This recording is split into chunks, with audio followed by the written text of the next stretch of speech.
Hey,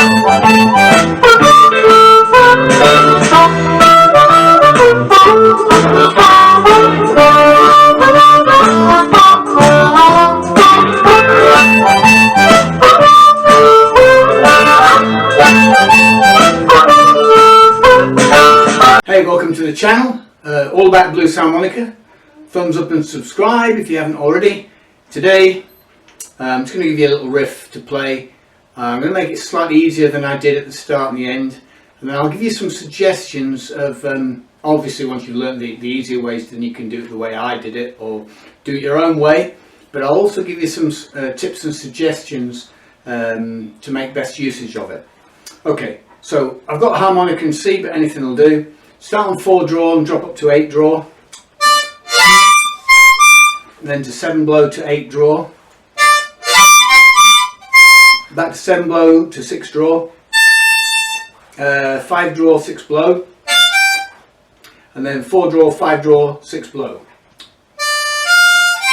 And then repeat it.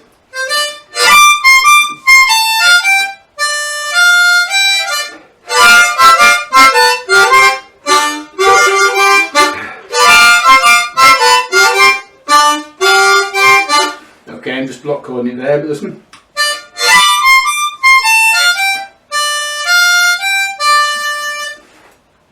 Alright, so that was 4 draw up to 8 draw, 8 draw, 7 blow, 6 draw, 5 draw, 6 blow, 4 draw, 5 draw, 6 blow. Much easier just to play it than say it, isn't it? Okay, so that will give you that riff.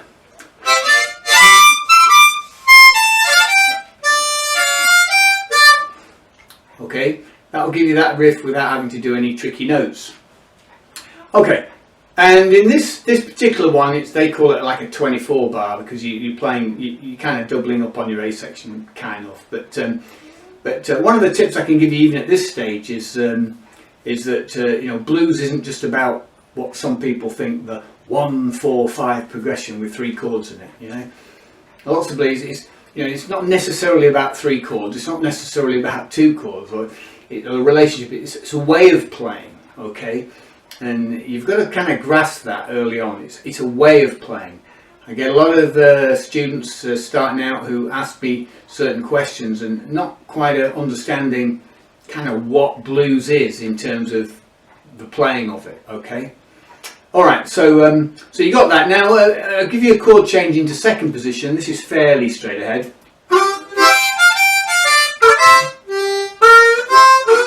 So 2 draw, 6 blow, 5 draw, 6 blow, 5 draw, 4 draw, 3 draw half step to 4 blow, 2 draw, 3 draw half step, 4 blow.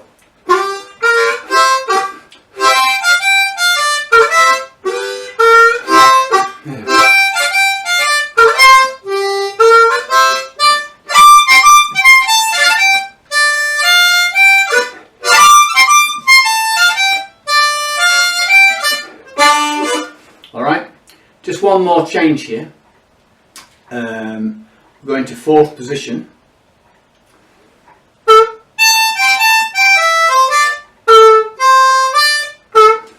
So 3 draw full bend, 6 draw, so you're just going to the octave, and you're going 6 draw, 6 blow, 6 draw, 6 blow onto 5 blow, and onto 4 blow, 4 draw, 3 draw full step, 4 blow, 4 draw.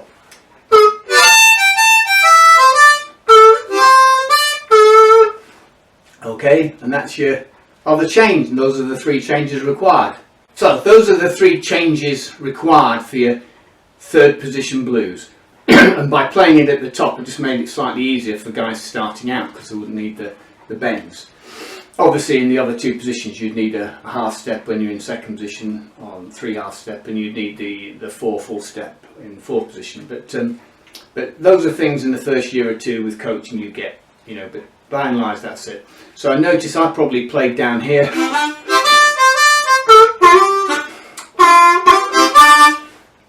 which was that third position played lower down. But of course one of the tips I can give you is to try and keep things quite close together. If you listen to good blues or good jazz trumpeter, you hear the compacting of notes, and the leaps are at certain points. Yes, they are. You want to keep the structure, you want to keep things fairly compact when you're shifting through the changes, unless you're wanting that definite leap. All right, so you know, I'm moving around there. I've given you those 3 changes fairly up on the harmonica, with a little bit of advancement.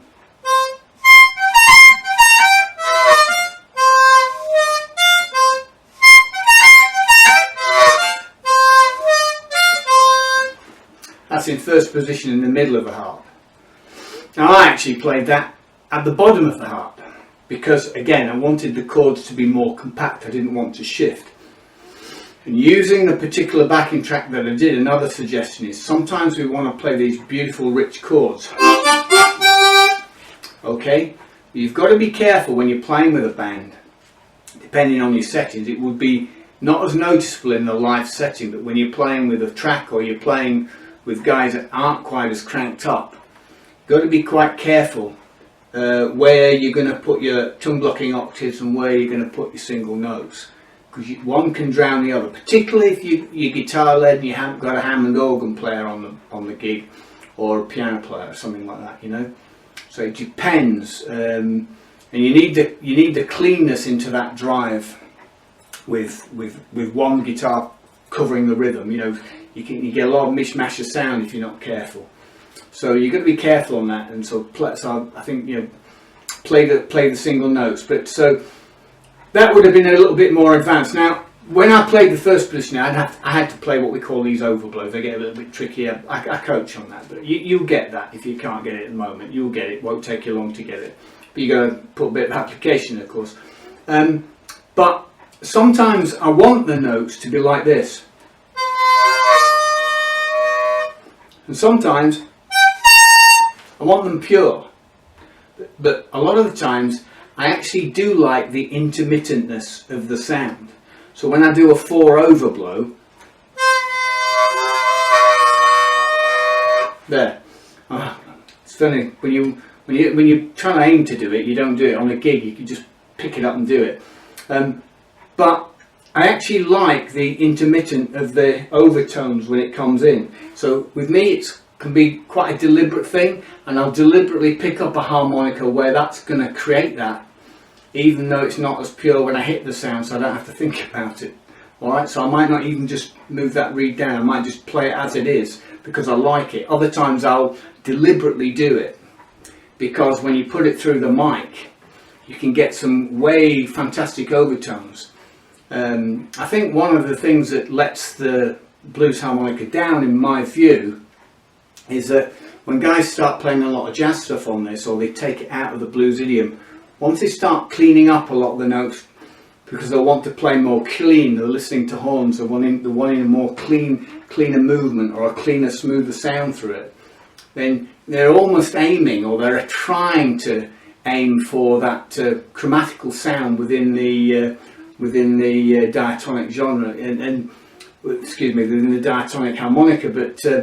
But sometimes what can happen there is, because you're aiming for that purity, some of the notes can start, ooh, you know, are we in and out of tune here? Way, you know, going to be, because you have to be really precise, and because of the shifting, because just the very nature of this type of harmonica, it takes an awful lot of effort to you know, to keep that as accurate as you can. All right, so that's just a thought process on this. It's you know, but by and large, so those 3 changes I gave you at the start are the main ones. I think I played at the start and the finish here. I think I played in second position, and I don't originally it went through the changes, and I don't think that I played it on a C harmonica. I can never remember, because I think the time that I do that is usually about half an hour before I do the talk. I just grab them out, see what works, and off I go. So okay, well, I hope that helps some people to give you a nice little riff to learn.